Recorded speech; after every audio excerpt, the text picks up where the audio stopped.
we want to thank him. We may not have done so, and the Parliament will have a motion to pay tribute, through which they will allow us to thank him for the investments he has made in Uganda, knowing the trouble of poor countries.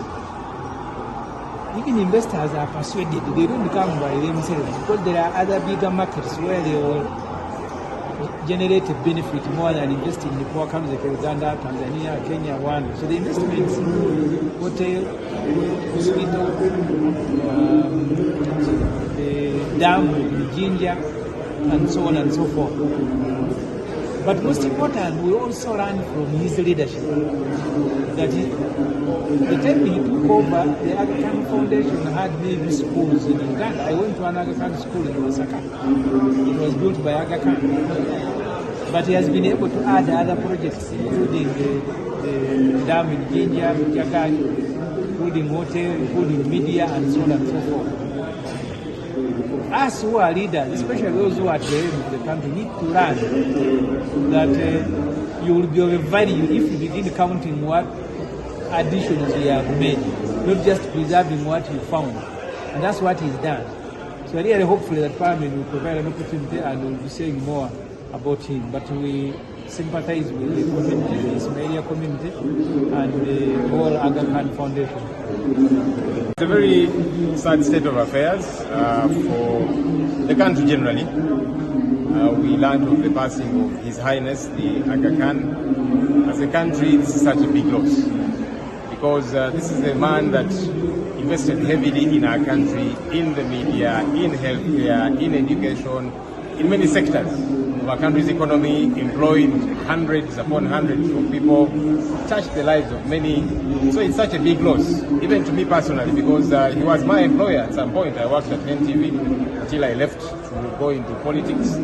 And I remember the last time that he did come to visit, a very warm man who cared a great deal about his staff, about his employees, how they are doing, how they are taken care of, and so on. So for him, he was not just an employer.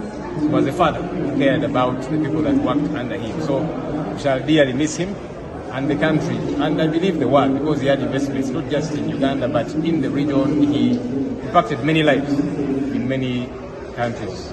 It is a sad thing. May his soul rest in peace. Our country, the region, and the world at large, the death of the Agakhan is a very big blow, but we thank the Almighty Allah for his life. The Agakhan has been leading a community that has contributed to the socio-economic transformation of Uganda and the region. He has established educational institutions, he has established medical institutions, he has established media institutions. All these institutions have been very pivotal in providing employment, providing education facilities, providing medical services, and are at a very standard level. When you look at the Agakhan education institutions, they are some of the best in terms of quality. When you look at the medical facilities, they are some of the best in terms of quality. And the Agakhan community, the Agakhan principle that is espoused by the Ismailia Muslims is about helping each other, it's about supporting each other. So his death is a very big deal. We only pray that those who take over his work continue to build on what he has left, to even make them greater in terms of impact. So we will miss him, but we thank the Almighty Allah for his life, and we pray that Allah receives his soul with us. Uganda na Africa okutwaliza wamu n'ensi yonna tufiiriddwa omusajja ababadde yeewaayo n'agamba kangende nga nkola projekiti mu nsi ez'enjawulo naddala mu mawanga agakyakola esirime gavumenti n'akola eddwaliro nga ne kakati omuntu bw'alwala wano agenda e Nairobi mu Agakhan hospital okusobola okujjanjaba eddwaliro eritaliwo wano. N'akola amasomero g'olaba, n'akola ebitongole eby'enjawulo ebyo ebiyambye okuwa bannayuganda emirimu n'abantu abalala b'enjawulo ate nga bireme gavumenti. So okuba nti avudde mu bulamu bw'ensi eno kyakuyiga aye n'okutunuulira legasi nti olaba omuntu omu famire emu esobola okukola ebintu ebyo kati gavumenti zaffe ziriweki. Tuyigire ku Agakhan ebintu byakoze, tuyigire ku famire legasi bwegeze nti ekyo kikola nga ggwe naye ne bw'oba ovuddewo famire esobola okukyongerayo mu maaso, esobole okubeera n'obulamu obw'olubeerera n'eggwanga eryesimbiza. Now, honorable colleagues, this case had parties. Okay? The parties to the case are handling their issues.